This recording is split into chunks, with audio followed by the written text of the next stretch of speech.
Everyone keeps telling you that ChatGPT and AI can't be a therapist. You've heard the usual reasons: it doesn't have feelings, it is not human, and it can't form a real relationship. But you may also be thinking, who cares? ChatGPT gives much better advice and reflections than my therapist.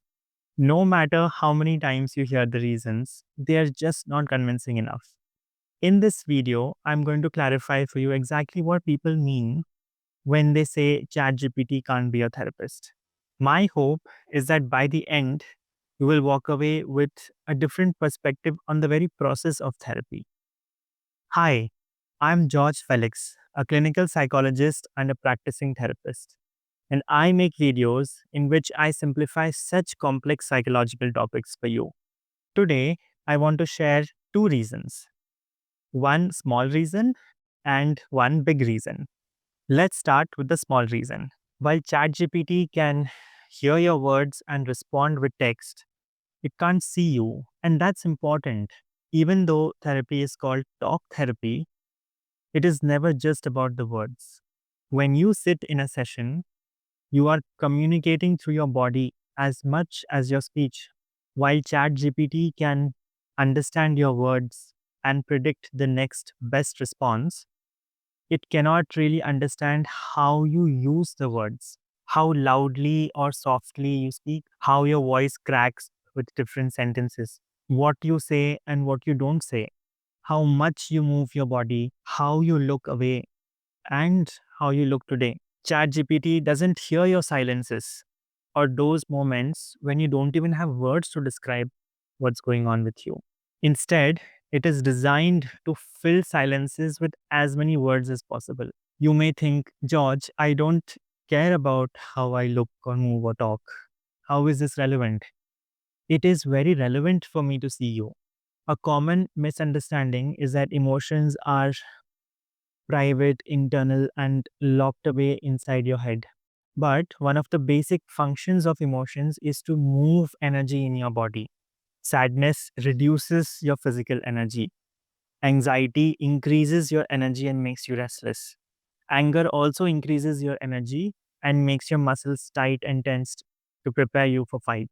And how do these energy movements appear to someone? Through your body. A therapist is constantly taking in this data.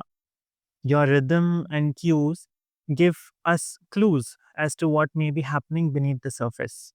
But you may ask, how is this still helpful?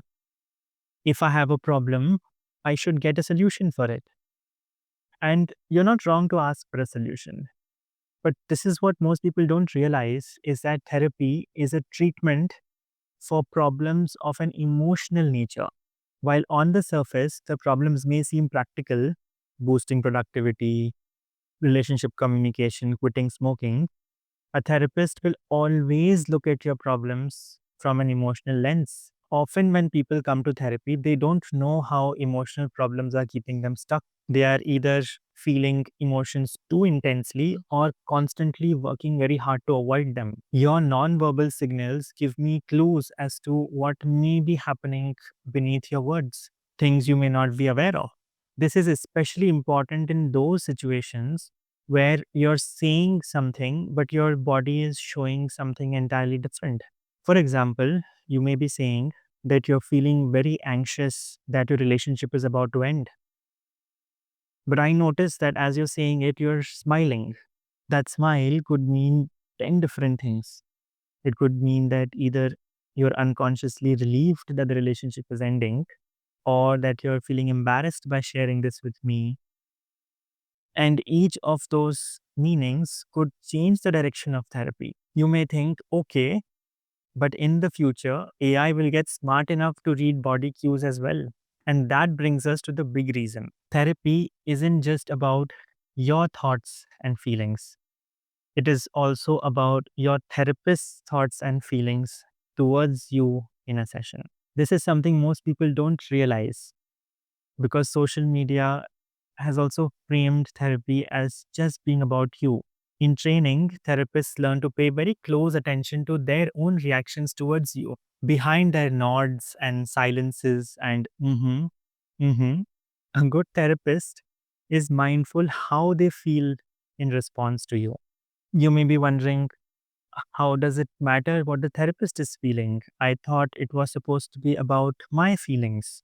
It matters because how I feel towards you probably mirrors how others feel when they are with you. Let me give you an example. Let's say you have come to therapy with the concern that people, your mother, boss, are being very impatient, demanding, and aggressive towards you. In sessions, I notice that you do take in the reflections and the suggestions, but you're not following through. That you came for help, but when you get it, you're not applying it. Over time, this relationship dynamic that we have has started to make me anxious and pressured to help you. But no matter what I do, it falls short. Then over time, it starts to make me feel frustrated, even angry, making me want to push you harder to change. This is important information. It tells me that you may be unconsciously pulling me into the same cycle you have with others. Just like I feel pressure and frustration with you, your mother probably feels the same. She feels anxious about you, then pressure to help you, and then angry when you don't change.